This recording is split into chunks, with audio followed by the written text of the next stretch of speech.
Namaste everyone.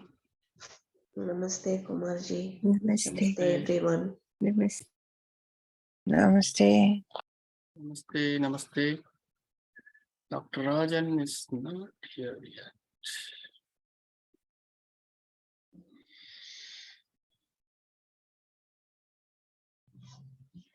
Oh, he's here. Oh, he's here. Okay. Namaste. Namaste, Dr. Rajan. Namaste Dr. Rajan. Namaste. Namaste, Doctor. Okay, we can get started. So, ask your questions.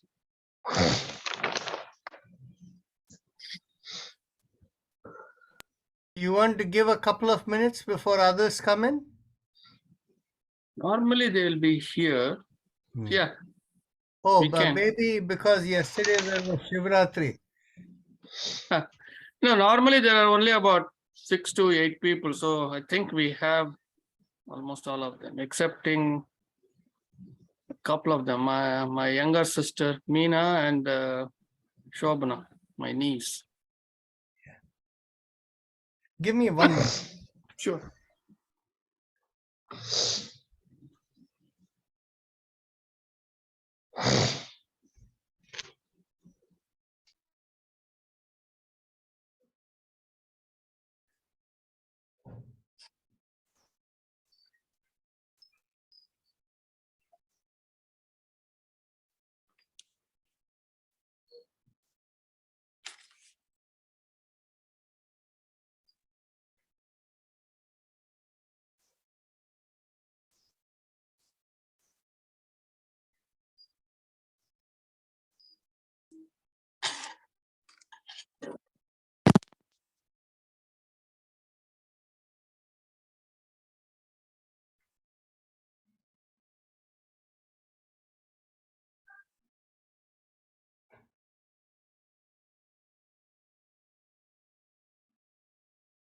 Oh, Tammy is here.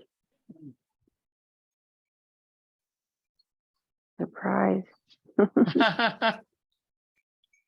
I know how to get you into the class. Okay.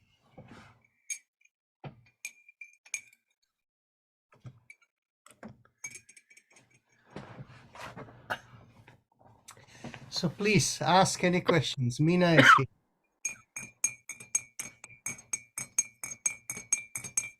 Oh, Meena is here. We were waiting for you, Meena, to join. Our Dr. Rajan was waiting for you. Shiva. Namaste, Dr. Rajan. Namaste. Namaste. Namaste, namaste. Sorry. No problem.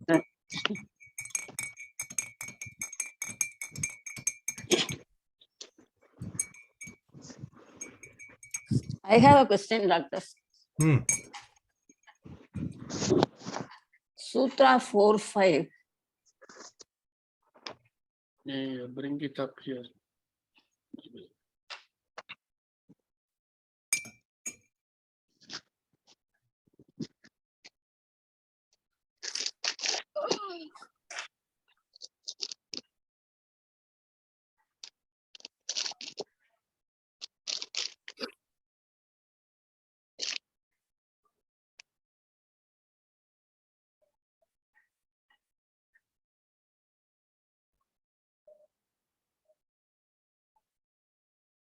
Yes. Yeah.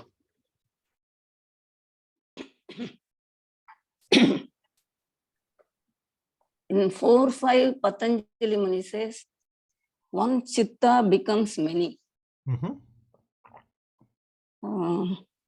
What is the meaning of the next sutra, 4.6? Tatra dhyanajam anashayam. Okay. So let me explain it in this context. Actually, it will be helpful for me to show you a picture so that it will be easier for you to understand. Can I share screen? Yes. So Kumarji, you need to stop sharing, then I will share Yeah. my screen. Yeah, I will.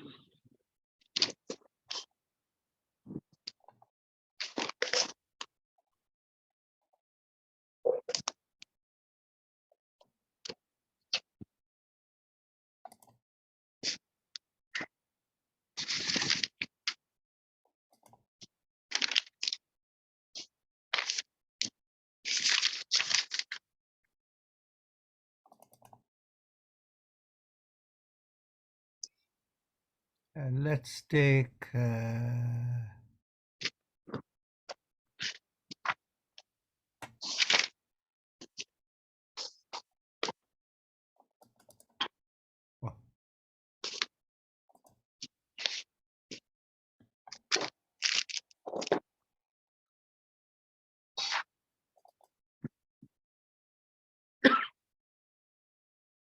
actually I don't need that. I'll open with this.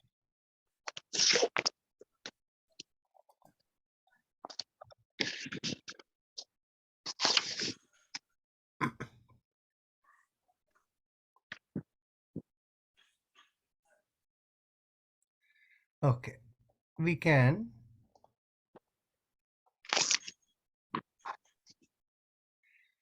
see the best the Sutta number 4, 5, 6 need to be understood together.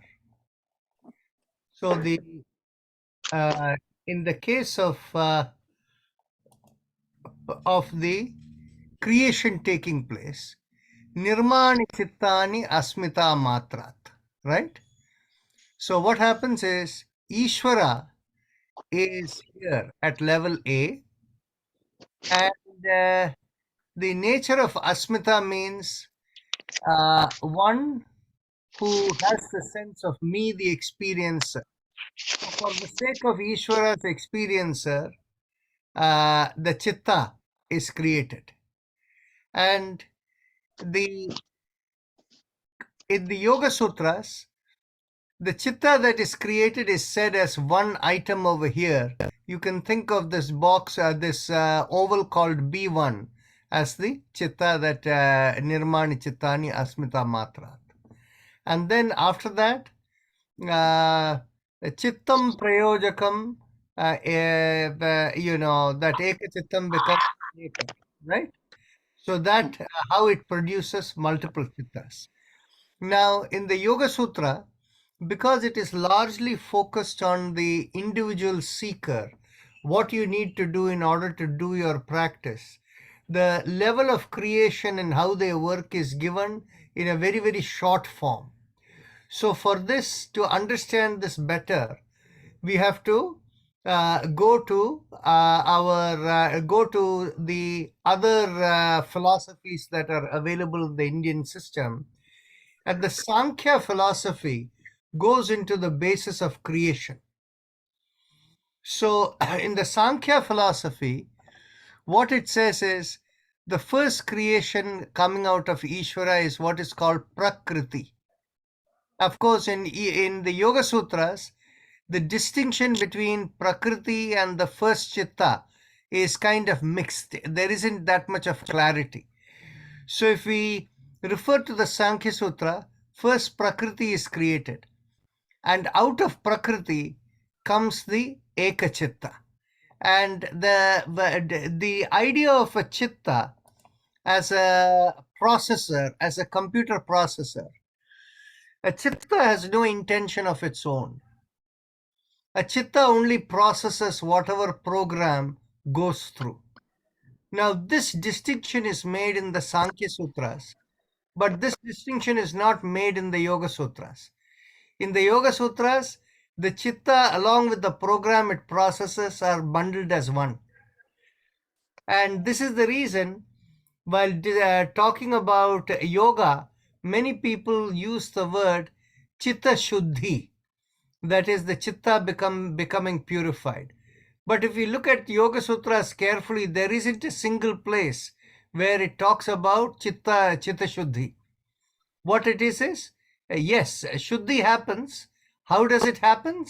It happens by being a pure observer of the karma kleshas which flow through the chitta, and once they flow through the chitta, they create gunas. And the gunas are what manifest in whatever you experience.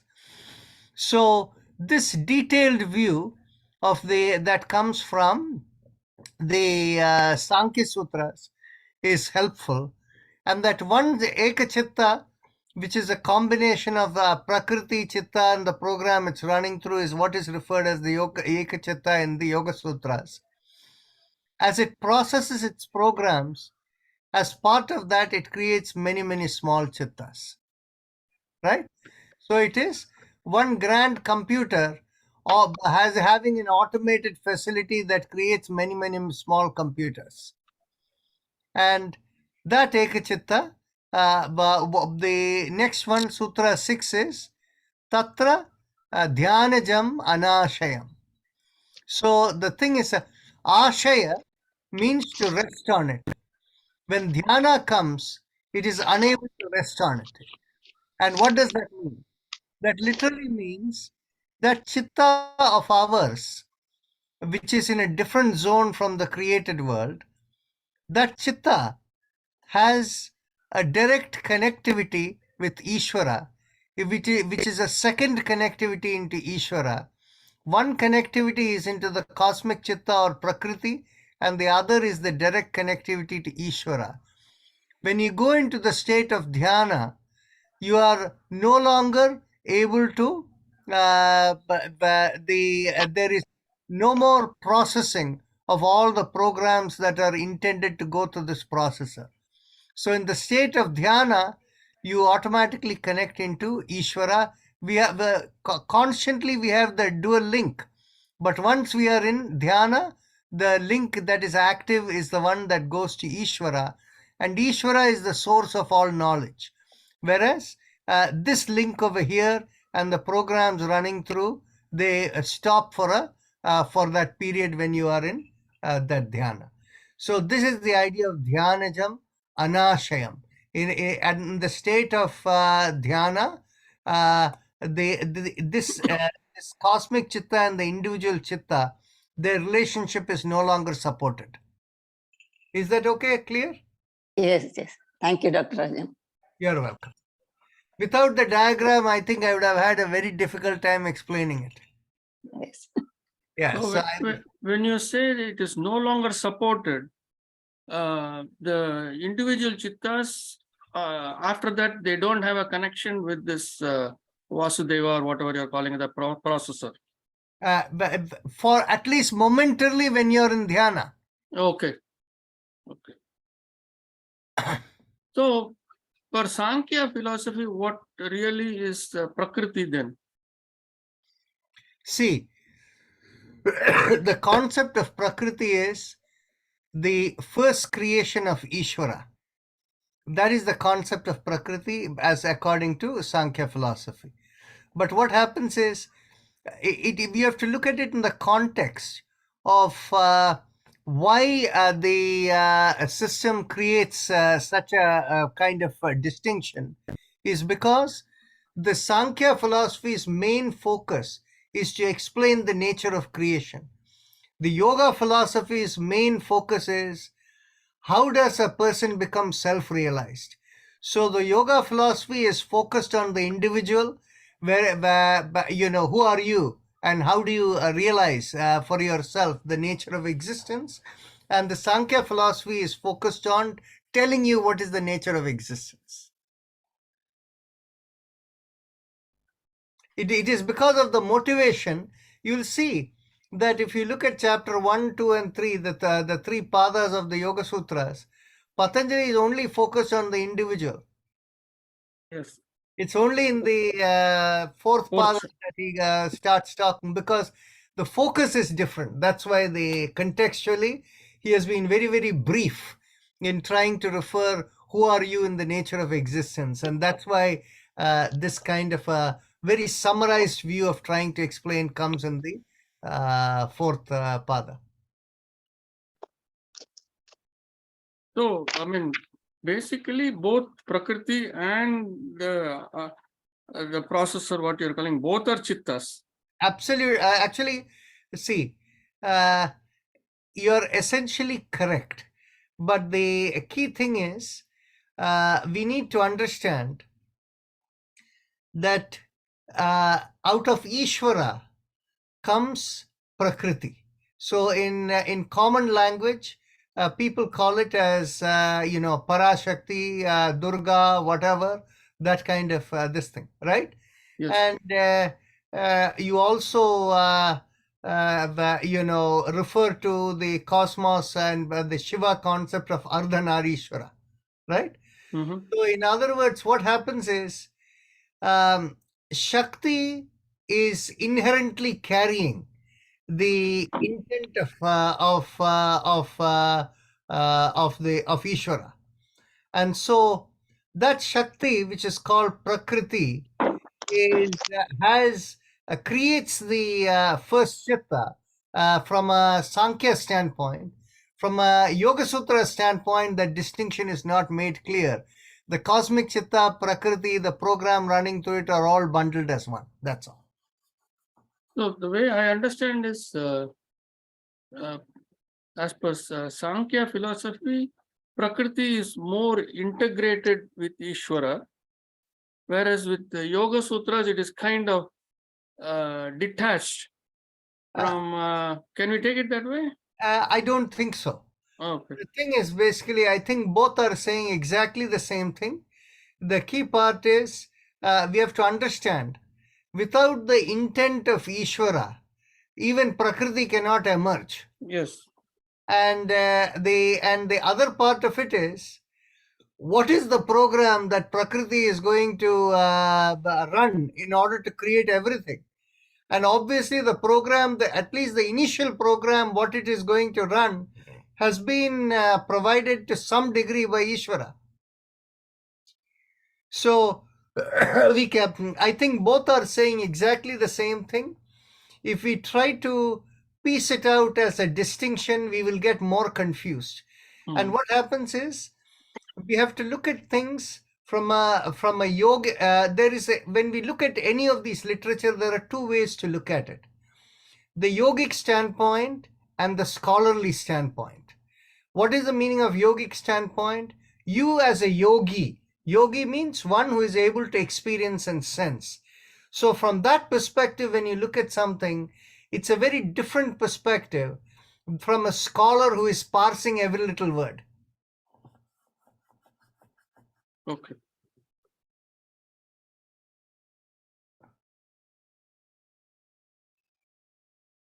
Actually, did any of you attend last week Sunday the CYI seminar?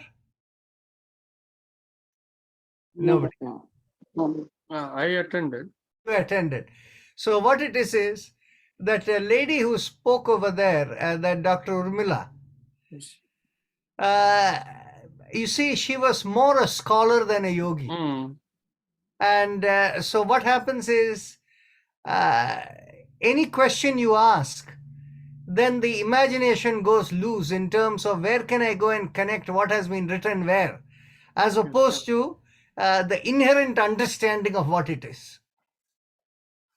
This is and so lot of the written work, when we get into the Sankhya Sutra, Yoga, and they do their comparison, they go haywire.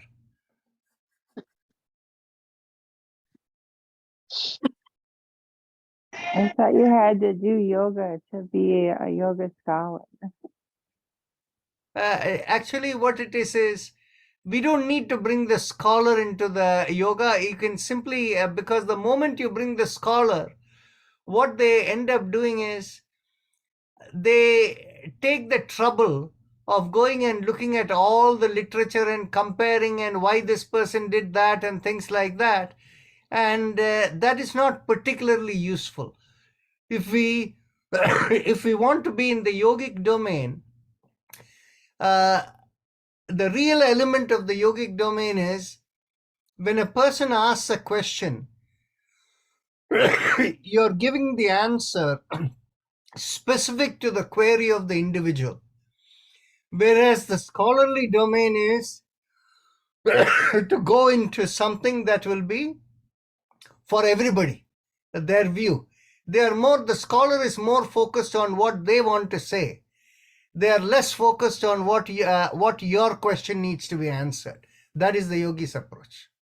Yeah, the scholarly approach is always a generalized approach. Generalized approach, and they are looking at it from their perspective Yes. and not from your perspective of what you are seeking.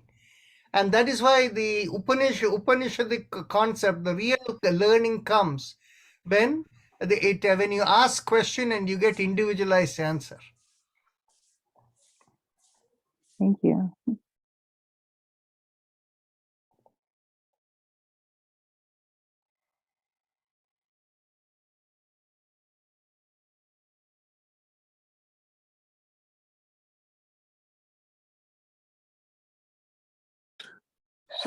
Dr. Rajan, good morning. Go ahead, Sundar. Can you hear me? Yes. Yeah, okay. So when I was listening to you, when you started off the Ishvara, the experience part of Ishvara is the Prakriti. Is that correct? The God, that statement? Say that again, please. The Prakriti is basically Ishvara's experience part, right? You want to experience, is that how the Prakriti was born? Yes, I understand what you're asking.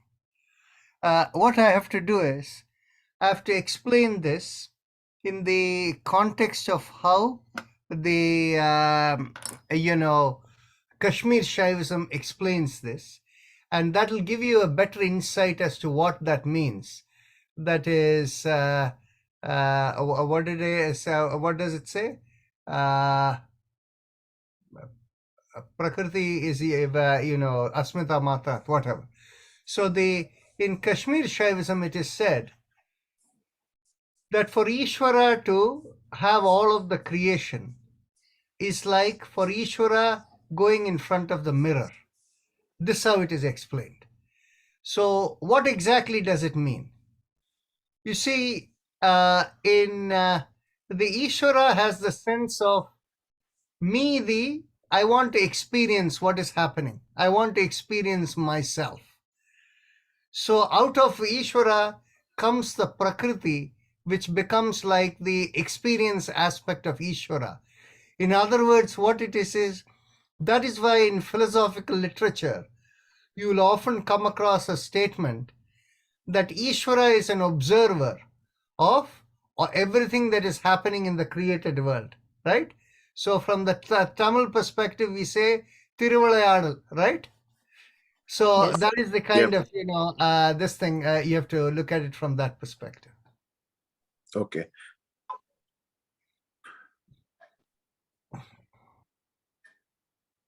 So just to, this could be a very fundamental question. I was just watching a movie over the weekend. It had a lot of this slave trade in Africa and all. I used to, putting this learning, Dr. Rajan, about it, right? Is that, I was struggling with that, right? Is that could be how the experience of the divine can, or is somewhere there is should I take that as, yes, that is what it is, or is there somewhere there is another input is making it someone to be a slave, as whereas the other one to be on the other side? Well, the best way to understand this is for you to think about the following. You're thinking in terms of more good, bad, that kind of thing, right? So Yes. in the reality, you can recognize good only if there is bad. And the concept of good and bad is in your own mind. Okay? I'm going to give you a couple of examples which will tell you that how culturally we are molded in terms of thinking good and bad. I'll give you simple examples and I will give you complex examples which you can relate to. You see, a simple example is, right? within our Indian culture, if you go into South India, somebody wearing a veshti and putting a tund over their shoulder with their body bare, chest bare, they will walk around and it is considered perfectly decent, Right. right? If you do that same thing in the Western world, they will say the person is being indecent, right? Right. In the mind of the observer, right? Now, I understand that in France, there are some places where they call it as the nudist colony. They don't wear any clothes. Now, the rest of the common world will consider that as not very decent or not very pleasant or whatever. Right? There's one very close to my house, a nudist beach, a nudist colony. Okay. So there you go.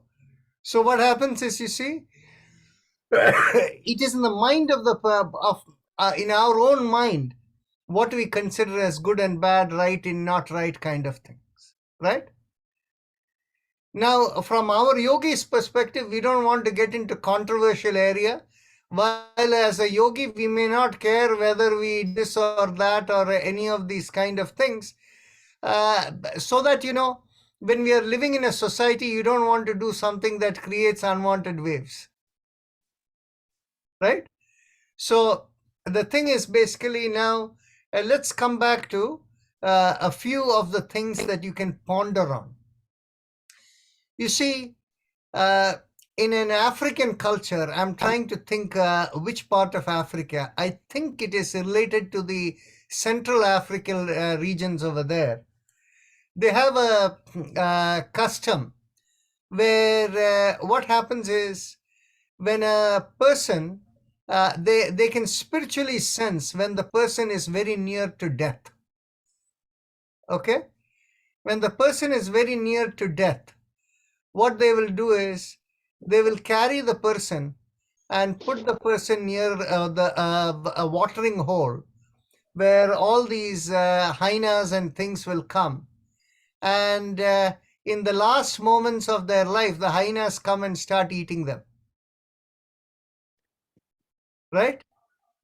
And they completely accept it. That's part of nature. And by the same token, these people, their main diet is, or a bulk of their diet is, they are also hunting animals and eating meat. So from their perspective, it is simply the cycle of creation. And so, but from a common culture, if you go and feed a live person to an animal, they'll consider it to be quite barbaric. Right? Yes. Now, let me put another context. The British ruled India for more than 200 years, or about 200 years, right? And you also know that the British and the Dutch were the people who were ruling South Africa, right? For even probably the same amount or longer time. Now, why do you think that a population that is so much larger, like for example, you probably know that in India at the time of independence, it was probably like close to 300 million or 250 million in population, right? Whereas on the other hand, the British were less than a couple of 100,000. And the point was made that if these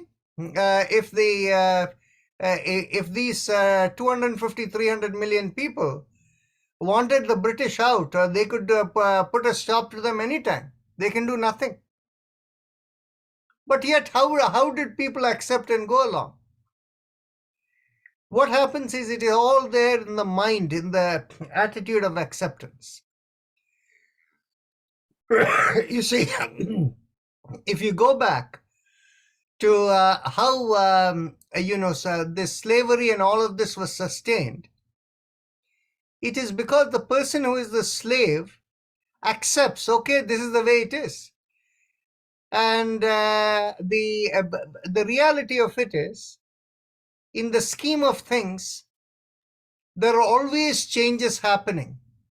You see, every time a person like the Sahasrarjuna who comes and who is doing all this, he was beating up the rishis and all of the ashram and all of that, you probably know.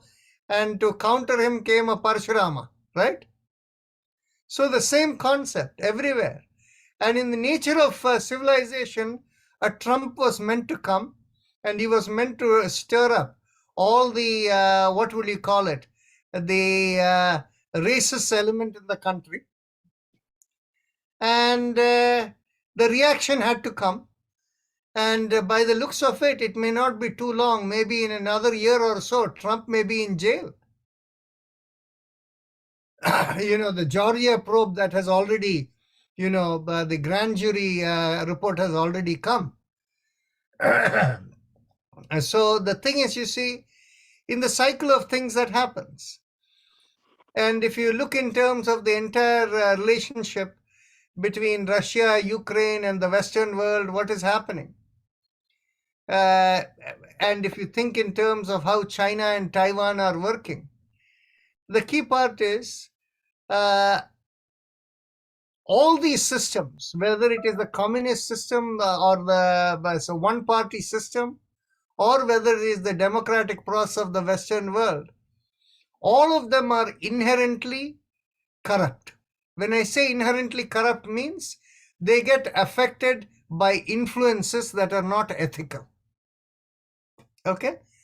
In the Western world, the businesses are the one who are really controlling the government. The big donors, where they are this thing, they get what they want.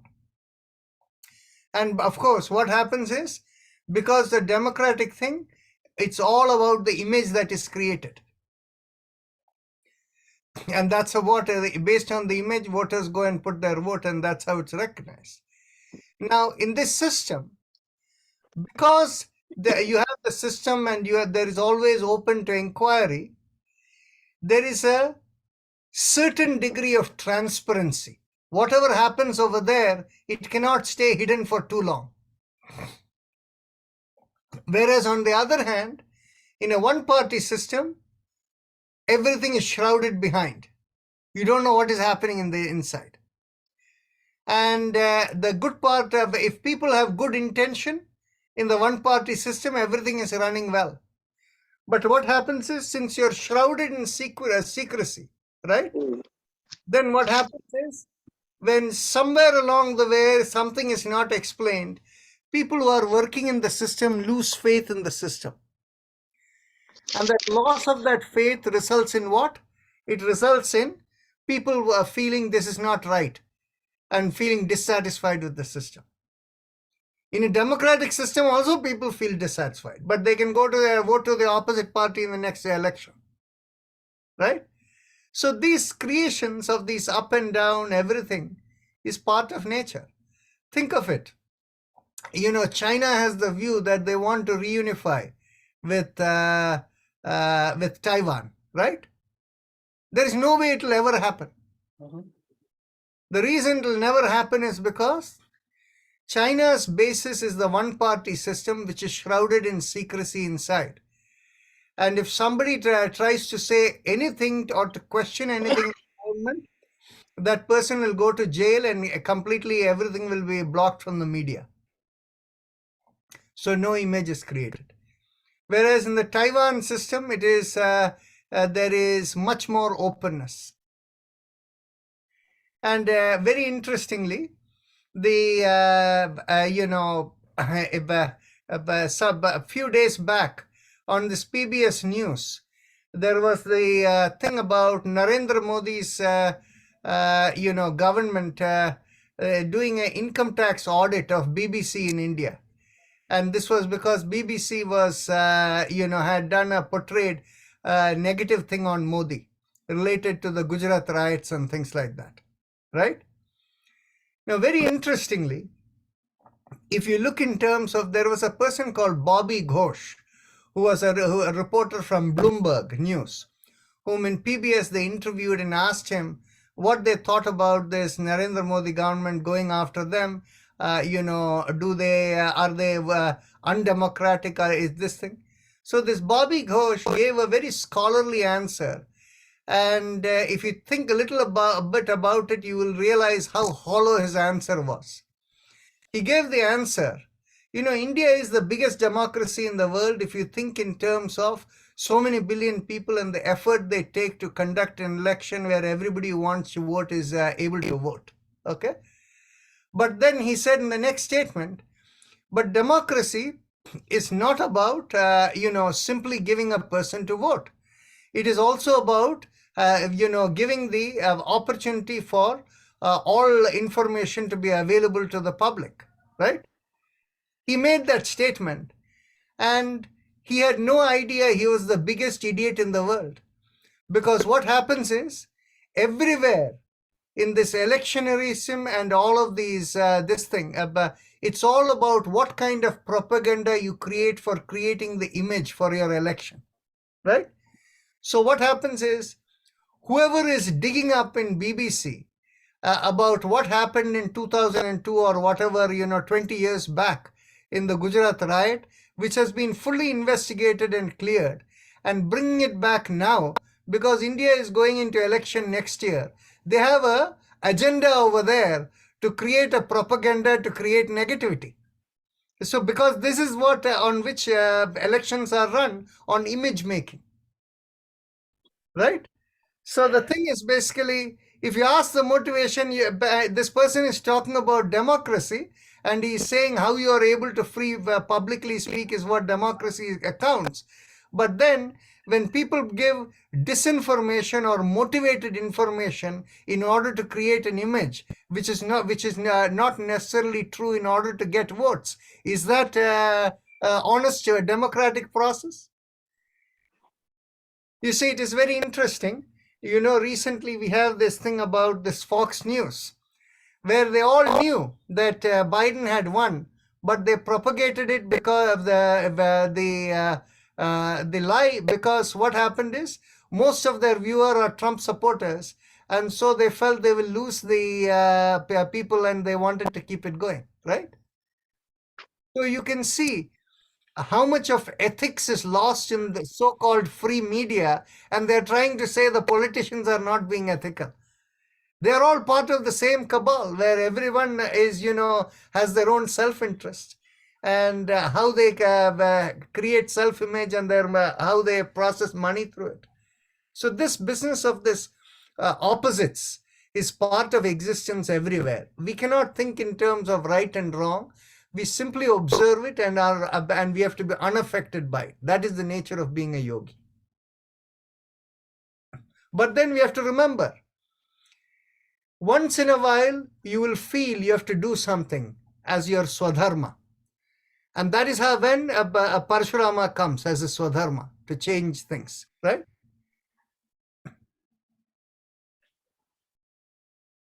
Thank you. Thank you, Dr. Rajan.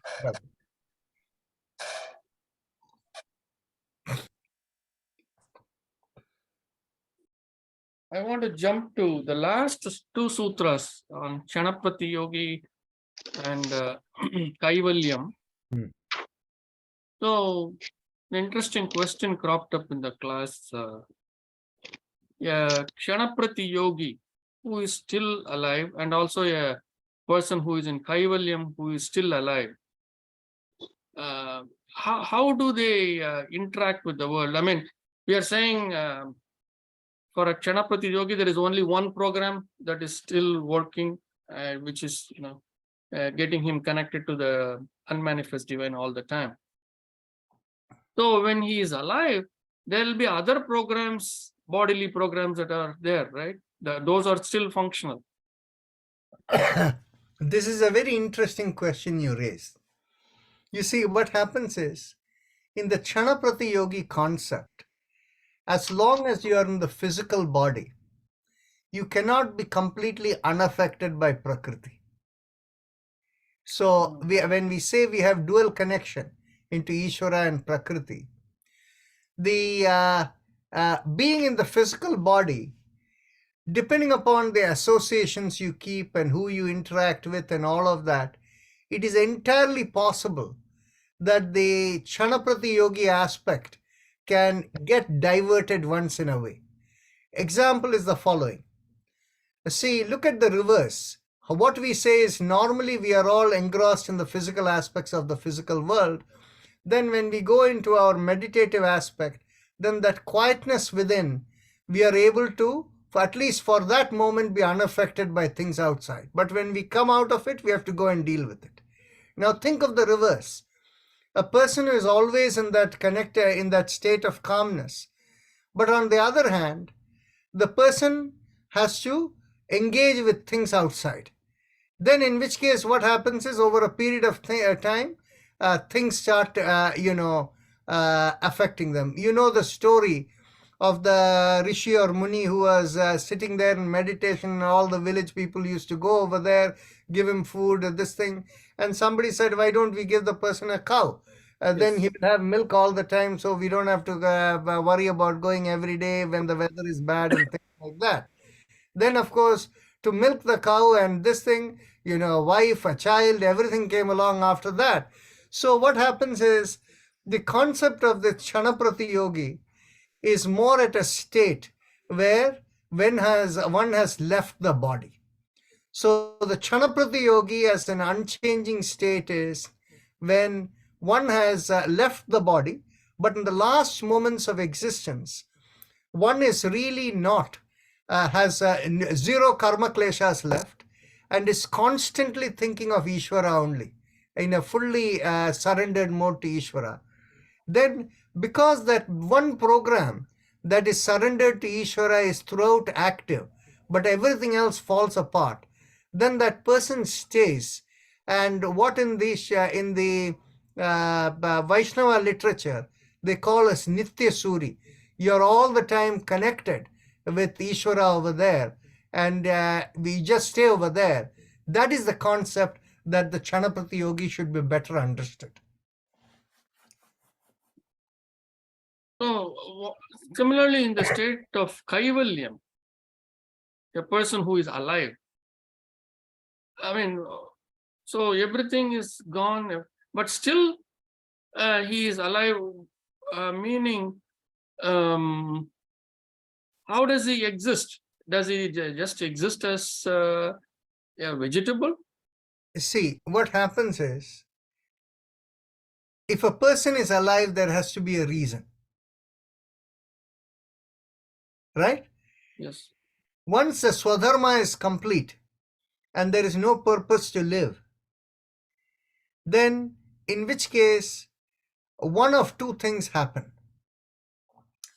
One is, in the cosmic flow, people who have a high level of cosmic connectivity, who have no more purpose to live, the cosmos can decide, because there are so many people in the cosmic flow who are going into the adharmic zone, I may need this one person to come and correct something in the flow, because of that, to bring the flow back into the dharmic flow. So let me keep this person for a little while to see if I want to make use of this person to go and turn something around. But other than that, if that need is not there, the purpose of the body is done and the person falls. Okay. The body falls. Thank you. Makes sense now.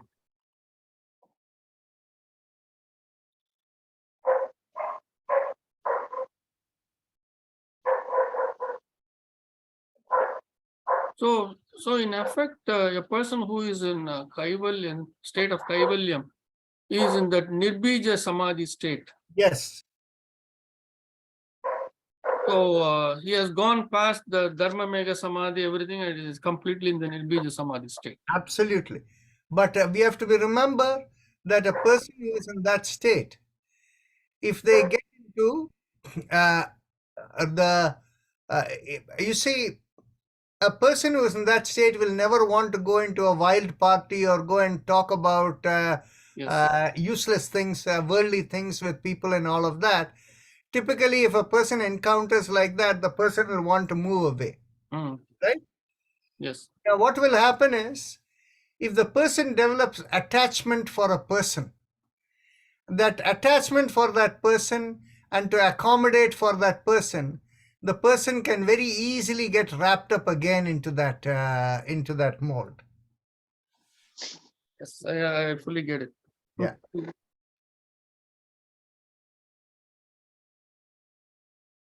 Unfortunately, that attachment is termed as love. That's right. That's why I tell people, there can be no attachment, but as part of your swadharma, you may need to care for certain entities or people who are around you, but you should not have attachment for them even though you care. Yes. High philosophy, I think, for many people.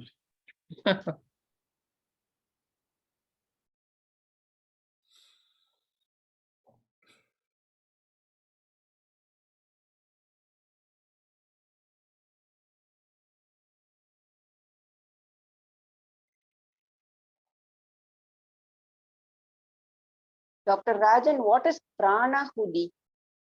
Prana ahuti. Ahuti, pranahuti. Prana ahuti. See, anytime we communicate with energetic movement, it is called prana ahuti. But there is they typically use it with worship practices in yajnas and things like that. But the interesting aspect of it is, in any communication, two things are involved. There is energy involved and the intention involved. So, without energy, my voice will not come out. And without intention to say something, the words will be meaningless. Right? Yes. It's the same thing in all cosmic communication. Communication, making the connection is one thing, and the information that goes in the connection is a different thing, which is the intention. Right? So what happens is, anytime we evoke an intention to do something, it is really prana ahuti. What happens is, in a very specialized religious sense, they will call certain kinds of that as prana ahuti, and the others don't even realize. At every moment in time, we are doing prana ahuti. Oh. Prana ahuti literally means offering the prana. Offering the prana. When we do the tarpana, we are actually doing prana ahuti. Actually, the water and the things are meaningless. It's the energy, the intent that flows with it that really matters. Ahuti itself means, comes from ahuya, right? From that communication. Yes. Communicate.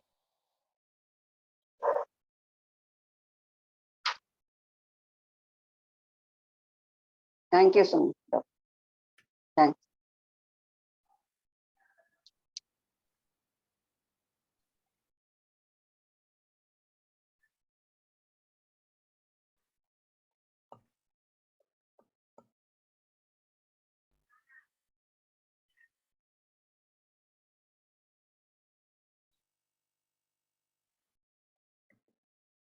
Dr. Rajan, I heard you talk about prasadam definition in last Sunday. It was very, I understood it, but I would like to hear it again to really ponder and solidify on that. It was, it had a new meaning. I wanted to, can you please repeat? Okay. The thing is basically, the idea of sadhanam literally means that which is a useful instrument. Okay? So when you say sadhya, that which is you can enable, right? So, so prasadham, prakrishta sadham is essentially an instrument that is cosmically connected In other words, what it is that will help you to fulfill the cosmic purpose. In other words, the concept of prasadam is something that is helpful for you to fulfill your swadharma.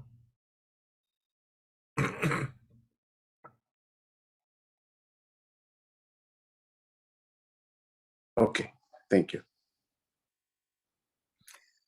So while we keep this on, I will turn on the other computer for our yoga session, and then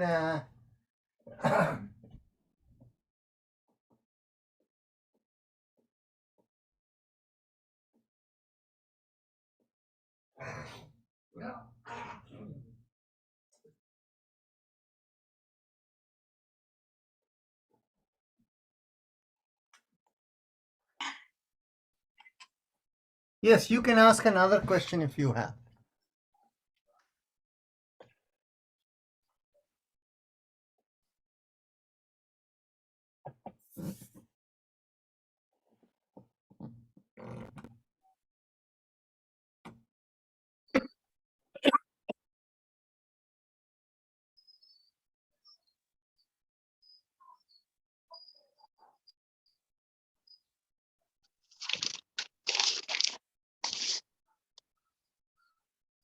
Dr. Rajan, in Kaivalyam state, you said a person, once he fulfills his swadharma, he will fall off, like he will pass away. But in Shanaprati Yogi state, he will be connected to the divine and he can still live. He can still live. Okay. I'll answer that question. Just one moment. Let me get this going. See, what happens is the Kaivalyam and Shanaprati Yogi, they have to be understood contextually. The first thing is, Kaivalyam literally means the state where you're able to be in be unaffected by everything around you. All your karma kleshas are done. You're in the nirbija samadhi state, right? So which means you're free. The literal meaning of the word Kaivalyam means, the translation would be freedom in isolation. Think about it. You're free only because you're separated and distinct from everybody else. That is what is freedom in isolation. Right? So in other words, whether you remain in the body or not, the freedom by which you are there, right? You're free because you're unaffected by everything around you. Right? Right. Yeah. So what happens is, the key part is, when we speak about Chanaprati Yogi, yes, you are potentially in that state of Chanaprati Yogi, but we need to realize you can permanently be in the state of Chanaprati Yogi only once you leave the body, because if you are in the body, if any attachments arise, then you can fall into the trap again. Okay. Okay. And both these states, they don't have rebirth. Shanaprati Yogi and Kaivalya state. Obviously, they don't have rebirth, so long as you retain that state. And there is one exception, of course. That exception is Ishvara and can do anything Ishvara wants. Mhm.